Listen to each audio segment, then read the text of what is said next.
I also just feel like I'm gonna end up falling in love with like all of the characters in this book.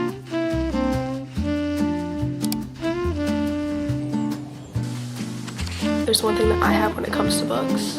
It's some willpower. Nora is a screenwriter, so I'm pretty sure that I'll fall in love with Nora.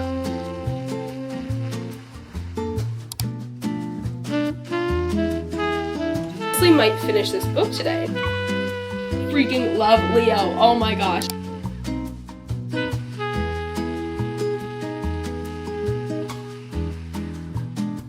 And especially with me, I always want a book that has so much emotion. Like,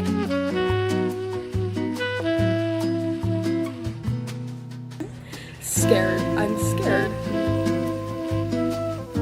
I don't know why, but this reading vlog is just hitting for me already. Hello everyone, welcome back to my channel. Welcome to today's video, which this has been a long time coming. Guys, it's another book video. It's finally time for me to do another book video. I truly feel like this is where my roots are. So today, to make up for all of the time that we have lost with book content and make up for the time that I lost due to a book slump, okay, like the biggest book slump of my life, I fear. But today, this video is not going to end until I find a 5-star read.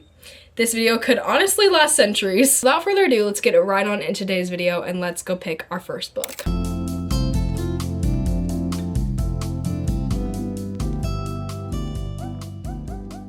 Okay guys, let's go on a mission over to my bookshelf because I have a specific book that I want to pick for today's video that I want to start off with. This is the book that I have been kind of just like looking at on my shelf for the longest time. Before I got into my book slump, I read the fine print and I really loved it. So Terms and Conditions is the next one in this Dreamland Billionaire series. So I think I'm gonna go with this book for the first one of today's video. And honestly guys, as much as I don't think this is particularly going to be exactly 5 stars, I do think it's gonna come pretty close. I really like Lauren Asher's writing, and you guys know I'm also like a romance girly through and through. I just love romance books, so I'm not exactly sure what this is gonna be about necessarily, but I do know that this entire series follows these 3 different brothers. I think it's a book for each brother. Basically the whole idea is that their family owns this like theme park, and then the 3 brothers end up having to run different sections of it once their grandfather dies. The thing that makes this series very interesting is that their grandfather gives each of the brothers like a dying wish in the will. Like, if you don't complete this thing, you're not gonna be able to own this part of the company. So I'm really excited to see what Declan has to do to own part of the company. And obviously Declan was mentioned in the fine print, but not a lot. So I'm really excited to get to know Declan a lot more in this book. So let's go ahead, let's start Terms and Conditions by Lauren Asher. I think this is gonna be our first book of today's video.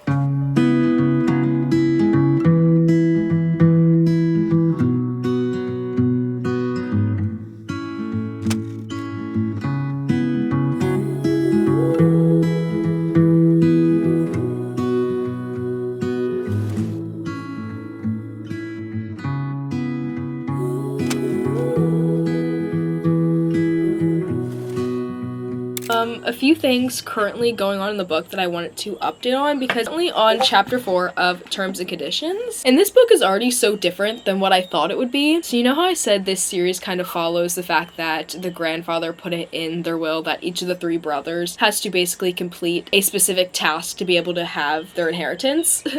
Well, this one is totally different than the first book. In this book, our main character Declan, he basically has to get married and start a family to be able to have his inheritance, because he's seen as the guy who like needs to settle down first to be able to like get his inheritance. So that's kind of what's going on. One of our main characters is Declan, but the other main character is Iris, and let me just say off the bat, I love Iris already. I feel like it's really difficult for me to like female main characters, and I know that that's like such a horrible thing to say, but it's genuinely how I feel. It just like cringes me out sometimes, but this time Iris is not cringing me out. She is definitely a very strong female main character, but without being like really cringy and over the top type of vibe. I love Iris so much already. Basically, Iris has been Declan's assistant for a few years now, and because Declan has to be married to someone, she kind of set up an entire fake marriage with someone else, a marriage of convenience sort of situation. First time that girl met Declan, she just like called out of the deal. She's like, I'm not doing this. I'm not doing this anymore. So Iris, who's Declan's assistant, basically like makes a last chance, last ditch effort to just be like, okay, fine, I'll marry you, Declan. Anyways, I'm gonna shut up now and continue reading because I have a habit of just ranting and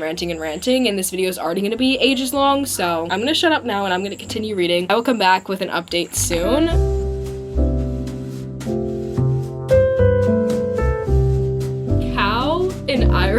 literally crack me up. Like every single conversation that they have, literally ever, just makes me start dying of laughter.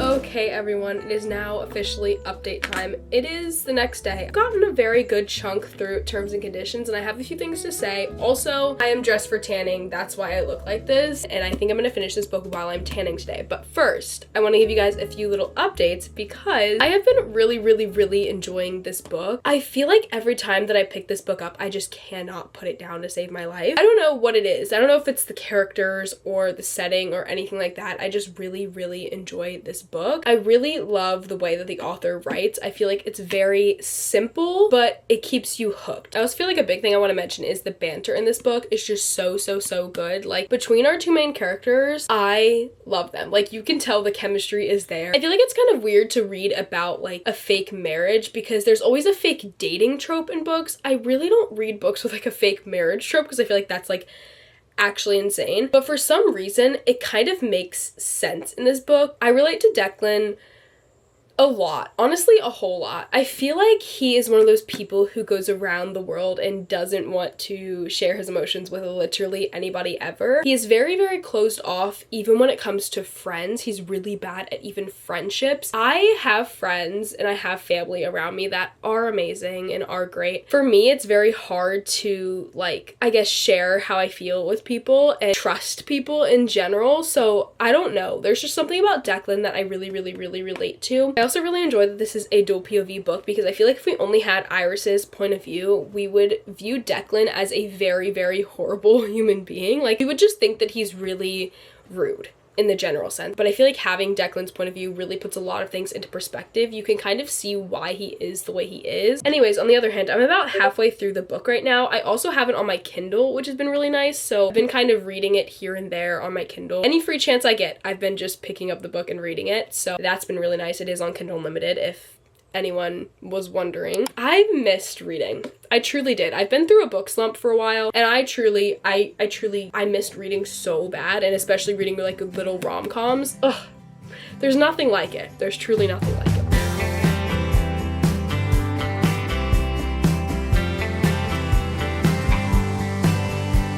Do you remember when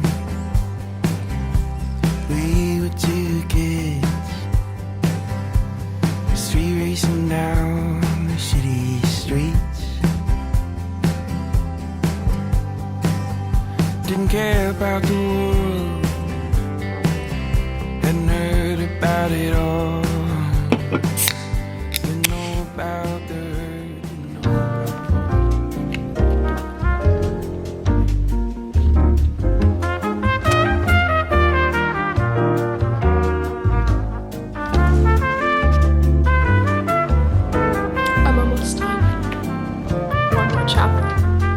you guys I'd finish this book today. And if there's one thing that I have when it comes to books, it's some willpower. I can't believe this is happening. Oh my god.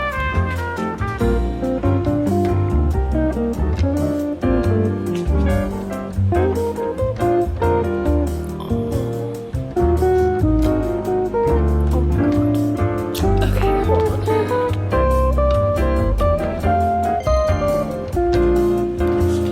Okay, hello everyone. Look at what the cat dragged in. I have officially have an update plus book review about terms and conditions for you guys. I first of all want to say I'm so glad that we started off the video with this book because I just feel like it was exactly what I needed to kind of get me out of a book slump. It wasn't like the most spectacular book ever. I don't want to go there, okay? That's high praise. But I do think it was a very good book. It immediately hooked me right off the bat, which I am always looking for in a book. I also feel like it had pretty likable characters, but also complex characters. It's just like a basic rom-com, you know what I mean? Like, we have like the basic banter back and forth. We have the kind of hating each other in the beginning, but then realizing that they actually love each other. The whole fake marriage trope, of course, we have that there, which I feel like a lot of books have fake dating. This was a little different because it was fake marriage, but, and of course, like most rom-coms, it has like the third act breakup. If you are looking for just a rom-com like this is the blueprint, okay? Like, this is just a rom-com. It had every single thing that I was looking for a rom-com. But with me saying all of that, I am gonna give this book a 3.5 stars. And that's honestly just coming from the fact that, like, it is just the blueprint of a rom-com. Like, it doesn't have anything, I think, extremely extra added to it, but at its core, it's still a really, really good book. The only thing that brought up the rating a little bit more, just that extra 1 star, was towards the end of the book, we got a lot of Declan's actual emotions and feelings. I feel like he is a very, very closed off person, which I don't totally hate that. I liked the fact that he was closed off pretty much because it made him really complex, and I knew that there was a lot of underlying things that made him that way, and throughout the book, you kind of learn a little bit more and more as to why he is that closed off. But I will say, it didn't open up completely until like the very, very end, and especially about his relationship with his father. I feel like it took us so long to actually get to like the root of it. Honestly, feel a little bit of the same way about Iris too. I really, really love her, I do. And I loved how complex she was. She just struggles with a lot of things, but I just feel like every time one of Iris or Declan's struggles got brought up, we kind of didn't dive deep enough into it for my liking, which honestly don't take that like too much to heart because I'm the first person to always want a book to be just a little bit deeper. But I will say, I feel like Iris and Declan's kind of issues and things that they went through, even like in their childhood, it was brought up, but then it was kind of like shoved back down. Honestly, sometimes I just felt like it was forgotten about. The last thing I'm gonna say is I'm the biggest hater of third act breakups. I feel like they're so freaking dumb. Like, I actually, if I had the power to remove a third act breakup from every single book ever, I literally would, because half the time it's nonsense, miscommunication, and dumb crap. Let's go ahead and let's start our next book of today's video.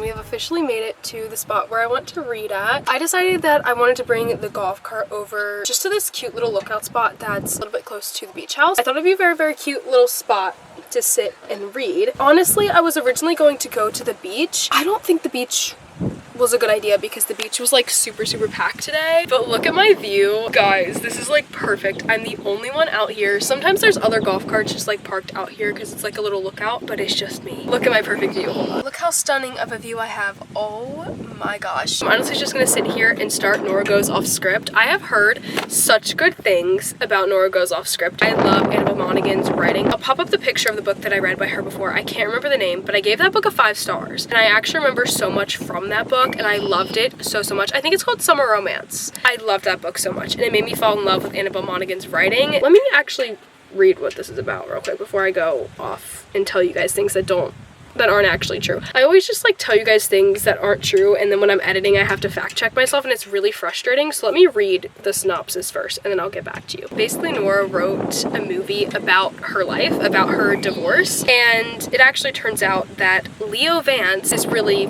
famous guy, Leo Vance, is the one who was cast as her ex-husband. And after the shooting wraps, it says that Leo is on her porch with a proposition that he'll pay $1,000 a day to stay for a week. So 7 days he stays with them. Confused as to like why he needs to stay for a week and what all that entails, but I'm actually really excited. You guys obviously know I love filmmaking. I love everything with the filmmaking process. I'm literally going to school in 2 months to be a filmmaker, so you guys know I love everything to do with like the film process. So this is gonna be really interesting because obviously there's a movie making aspect in this book. Nora is a screenwriter, so I'm pretty sure that I'll fall in love with Nora. Anyways, I'm really excited. Let's go ahead. Let's start reading Nora Goes Off Script.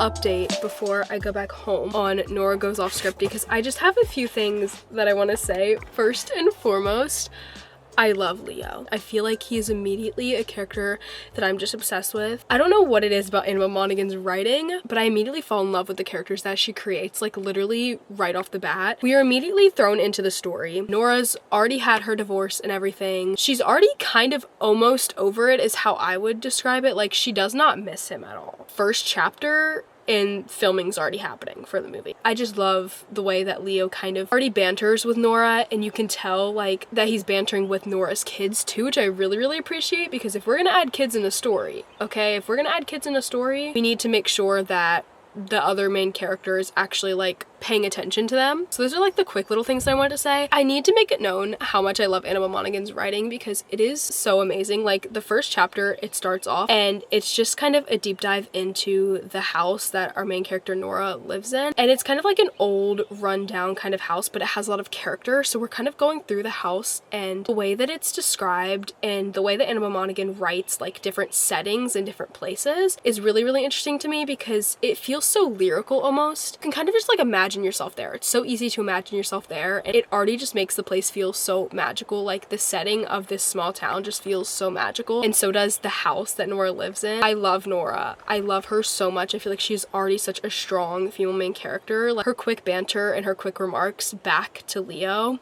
and just back to like people in general. I feel like she's such a strong main character and she knows her worth. I feel like that's also really interesting because a lot of the times when there's books with like the main character starts with a breakup or they start with a divorce from who they were with before, I feel like a lot of the times there's self-esteem issues, whereas I feel like in this book, Nora is really strong in who she is. Like she knows that her ex didn't deserve her and she knows that she's better off without him, and I love that. I love Nora so much. So I'm gonna go home now and continue reading, and updates to come soon. It is just so good.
Updates on Nora Goes Off Script because I'm a little bit over halfway through the book right now. It is so good. Like it is truly so good. I don't know what it is. I feel like I might just be getting back into like the rom-com mood because for a while there I was really enjoying like the really sad books.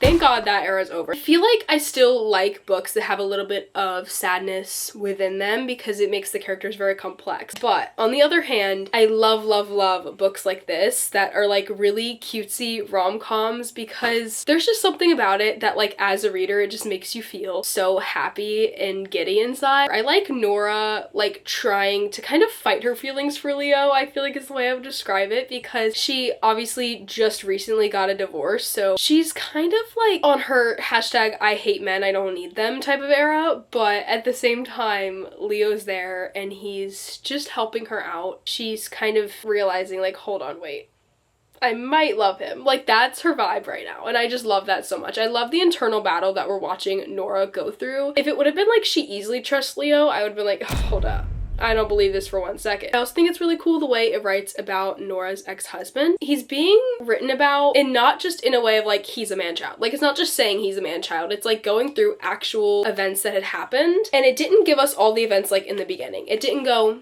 she divorced this guy and here's the reasons why. Like, no. It just said she divorced this guy, and then like throughout the story there are like different moments where like red flags and stuff come up where it's like, okay, now I get why you divorced him. I feel like I really enjoy that aspect of the book. There were some things at the beginning of the book. I feel like honestly throughout the entire book there have been some very good quotes, but the ones that stood out were at the beginning of the book for me. It said, Ben and I were in love at some point and found ourselves with 2 great kids and a life that worked as long as I kept moving. And then he just decided, meh, this isn't for me. Like the way you stop taking milk in your coffee and then you act like you always drink it black. Like you don't remember that creamy taste that you used to say you loved. Oh, okay. It says, he's taking nothing, he never really loved her anyway. It's the classic self-correcting problem. If someone leaves you, it's because they didn't want to be with you. All you lost was someone who didn't want to be there anyway. Guys, the way this book is written is honestly beyond me. I love Annabelle Monaghan's writing. It is really hooking me and it's keeping me so entertained and so invested in these characters. It's making Nora kind of be like, wait, maybe not all men are bad, and Leo's kind of doing these little things that I think are really cute. I feel like the little acts of love always gets me, like the little moments always gets me, so that's kind of happening a lot in this book. Like Leo's doing like the little small things that you wouldn't think of. Love this book so far. I'm gonna continue reading.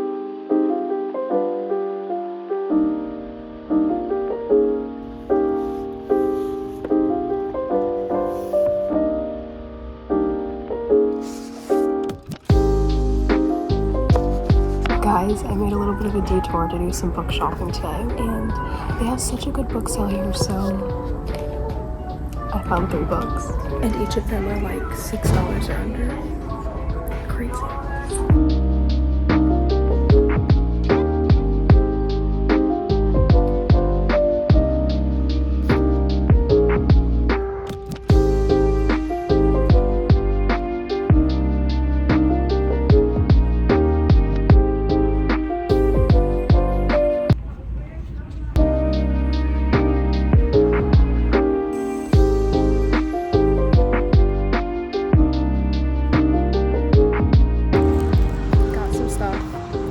I don't need. Had a very impromptu trip to the bookstore, so I'm just like, I just felt like adding that into today's video. The whole video is about me reading books, but I also just went book shopping. Here's the haul of the 3 books that I got. The first one is called A Love Song for Ricky Wilde. I have heard some things about this author being good and about this book being good, so this was at the book sale. Everything I got was book sale. I found this book. This is $6, so I got this one. Then the next one I got is actually one I've never ever heard about, but especially in the book sale, there's a lot of books that I haven't really heard about, so I just like take my time and I read the back of books. So this one is called Long After We Are Gone. This has a heavy topic of grief. It's 4 siblings, and after the king dies, 4 of them are left to kind of like care of everything, and each of them are kind of dealing with it in their own way. I don't know, I've never heard about this book, but the cover looked interesting. The premise seemed pretty interesting, so I got this book too, and this was $6. The last one I got is actually one I'm really excited about. I also have never heard about this book, but this sounds so fun. It's called The Messy Lives of Book People, and basically it's about this maid who goes to work for a author, and then the author ends up passing away. The cover looked really fun, and it just seemed like something that I would actually really enjoy, so it looks like a book I would like. So I got this one too, and this was $7. So that is my complete haul. I'm gonna go ahead and get back to the reading portion of this video. I just wanted to bring you guys along a little bit on my book shopping adventure because I wasn't expecting to go. I didn't even bring my camera, but I got some books. Of course, I got some books. Okay, see you guys in the reading. It is officially that time. I have my review of Nora Goes Off Script. I know my review of the last book in today's video, I was like talking stuff about like every single rom-com is the same. Every single rom-com is the same. Oh my god. I think that this one had a little bit of difference to it, which is why I really enjoyed it. Now let me say this is not a 5-star read. We're still not there yet, okay? Because there's something about rom-coms. I feel like sometimes they just don't dive like deep enough. Sometimes it's just like right on the cusp of being like so good, but we don't get deep enough. And especially with me, I always want a book that has so much emotion. Like I low-key want a book that's gonna make me cry, but I think I'm gonna give this book, Oh my gosh. I don't know, guys. I don't know. I honestly think I'm gonna give it a 4.5 stars. It is so close to being a 5-star for me. That's crazy, but I just love Annabelle Monaghan's writing so much. I love her characters. I think I've said multiple times already how much I love Nora. I love her so much. Honestly, the way you know a book is good is when I take a pen to my book and I start underlining things. So many things that I decided to underline in this book. So I think that also goes to show, like, I really did enjoy this book. There was like a third act breakup, but it happened like halfway through the book, which was crazy. And I feel like it made it kind of switch up a pace of a normal rom-com. I want to say like a third of the book was Nora and Leo being separated because of miscommunication. I hated what the miscommunication was. I did really enjoy the fact that, like, I know it's gonna sound crazy, I did actually enjoy the fact that they were like separated for a little bit because it really made me feel like, wow, they really care. And Annabelle Monaghan's writing style doesn't even have a lot of dialogue to it. Like, a lot of it's like feeling driven and like setting driven, which I actually really appreciate. It makes it feel like so lyrical when you're reading it, and I love this book. We're just gonna move on to the next book because if I sit here for too long talking about this book, I'm never gonna shut up. So let's move on to the next book. This video is already getting pretty long. I feel like for the next book, I need to switch it up, change the pace, because rom-coms aren't really working for me right now because I keep saying I want something a little bit deeper. Now, I low-key don't think I'm in the emotional state to do like a really sad book that I'm gonna cry to, so let's not go that far. Let's really not go that far. I do think that I'm gonna go out of my comfort zone here. You guys know I don't really read thrillers or mysteries or anything like that because mega anxiety forever and always. I never really read like thriller or mysteries, but something that I will say is when I do read thriller and mysteries, I low-key end up liking them. Like, it's a crazy thing. Like, it's so anxiety ridden for me, but I always finish them in like one day and I always just love them so much. So I think I'm gonna pick a thriller or mystery. And I also just got this book the other day, so it's just everything about it is calling my name right now, which is crazy, but we're gonna be okay with this moment, okay? So the book I'm gonna pick next is You Shouldn't Have Come Here by Geneva Rose. She's actually one of my favorite mystery thriller authors. Guys, The Perfect Marriage by Geneva Rose was like my favorite thriller mystery book of all time. It had me on my toes the entire time and I was like so obsessed with it. I'm really excited for this. I have no clue what it's about, but we're gonna figure out together, and this is gonna be the next book that I'm gonna read. So out of my comfort zone, but it might just be perfect. We shall see.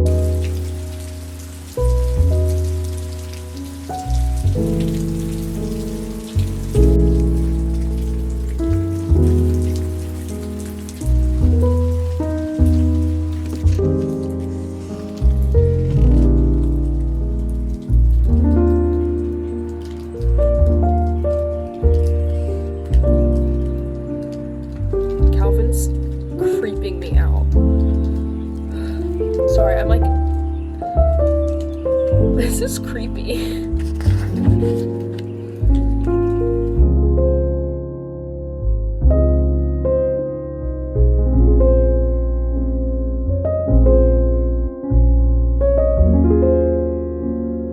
I read the first chapter that's in Calvin's point of view. I'm convinced he's a serial killer. Why is he giving her a tour of the house and he's like, you can't go in that room? And then when she's like, but I kind of want to go in that room, like in his POV, in his head, he's like, people always want to do what you tell them not to do, that's why I keep it padlocked. And he talked about a smell of mildew. Okay, I'm scared. And I'm only starting chapter 3. Please send so much help. I'm so scared.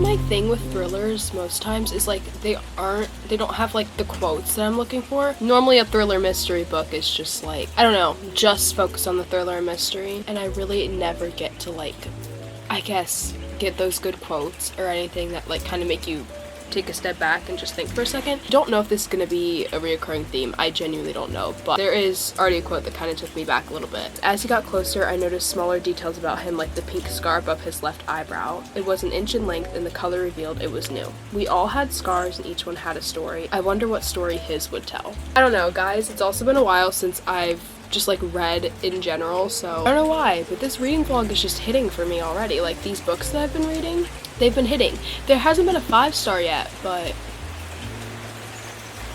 I don't know. It starts out and our main character had to literally stop at like a creepy gas station in the middle of nowhere, and some random man walks up to her and is like, "You're not from around here, I can tell."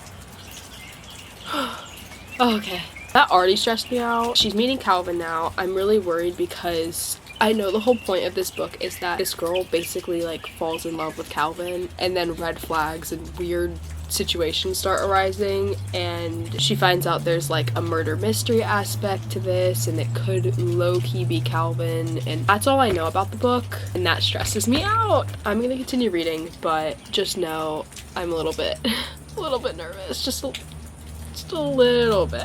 I'm gonna continue reading now. I'm gonna shut up, I promise.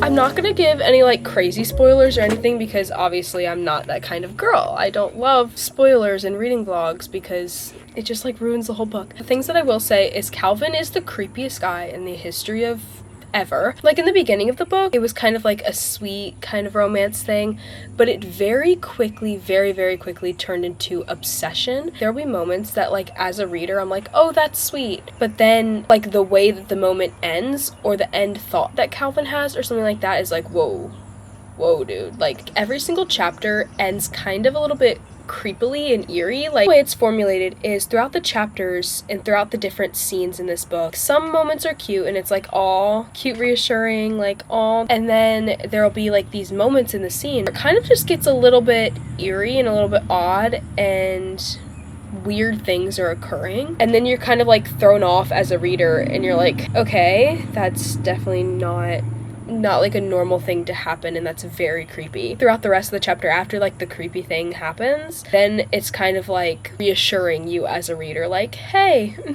it was just a fluke. Like at the very end it hits you with like a one-liner that's like, ugh. It wasn't a fluke. Girl, it wasn't. Like this one, for example, says, I made my way down the hallway and closed the bedroom door behind me. When I went to turn the lock, I realized there wasn't one. There's also a constant theme in this book of death, just in general. In the beginning, Grace kind of thought that like this cute little house, like Airbnb that she's staying in, like, oh, it's so cute, it's so serene, I needed peace, I needed a breather from my New York City lifestyle. The further we're getting along in the book, the more creepy and eerie the house seems, and it just feels like haunted by like this overarching feeling of death just like eliminating on the space. I know it's a mystery book and the whole point of these is to like throw a curveball at the end, so I'm not gonna say like I know 100% that Calvin, you know, but I think, yeah. Okay, I'm gonna continue reading now. I'll see you guys in a little bit.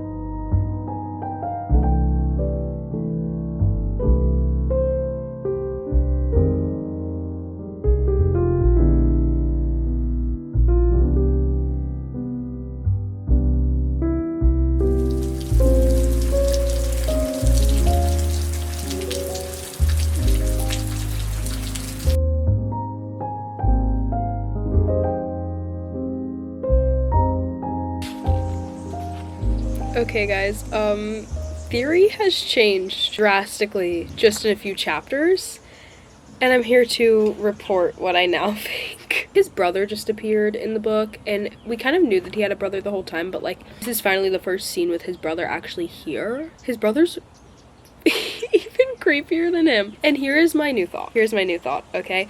My new thought is that his brother might have done something in the past really horribly. Like, I honestly think that his brother might have someone in the past, whether that was like a different person or whether his brother killed the parents. And then I think that Calvin had witnessed that happen and then didn't know what to do about it, so he had to like help his brother cover it up, is what I think happened. But then on the other hand, I think that the reason that Calvin is so creepy now is the fact that he witnessed that. He had to help like cover it up, and now I think he's kind of following in those footsteps. So I don't know, that's my new theory, just because his brother is like really creepy, and the way that him and his brother are interacting is like really odd. Like it's as if there's something in the past that they both are not going to bring up, but that affected them both crazily, because in Grace's point of view, when she's watching Calvin and his brother Joe interact, she literally goes, I'm sure Abel loved Cain right up until the very end.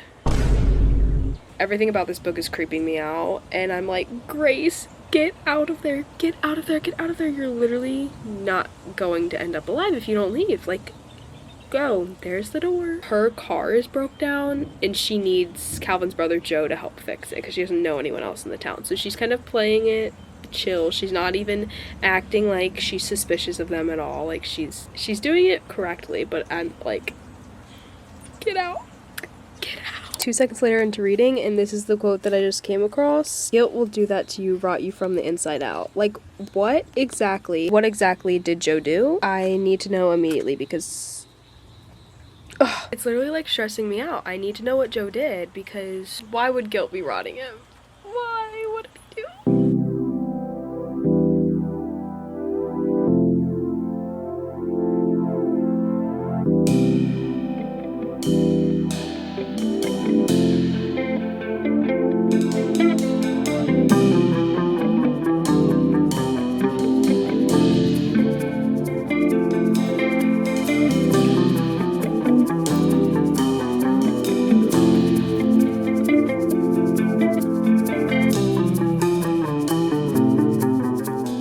Okay everyone, it is later in the day. It is actually, let me check the time. It is 6:20. I started this book, honestly, I think around like 1 or 2 today. So it's only taken me like 4 to 5 hours to read this book. Let me just say, the plot twist at the end was not what I was expecting at all. It all makes so much sense now. Like, the way that this story like intertwined so well, and even like things from the beginning. Geneva Rose is a really good thriller mystery author, because she was like pulling things from the beginning that I honestly like, I kind of held in the back of my head, but I just didn't think would even matter. I guess this is just not one of those books where you want to take your time reading it, because honestly, things from the beginning were coming up in the end, and like, I feel like if I took more time with this book, I just truly wouldn't have like gotten the same feeling that I got out of it, because like the way everything intertwined was absolutely insane. And I just feel like there's something about a thriller mystery book where you're following unreliable main characters. It's such a weird back and forth of like, oh my gosh, I really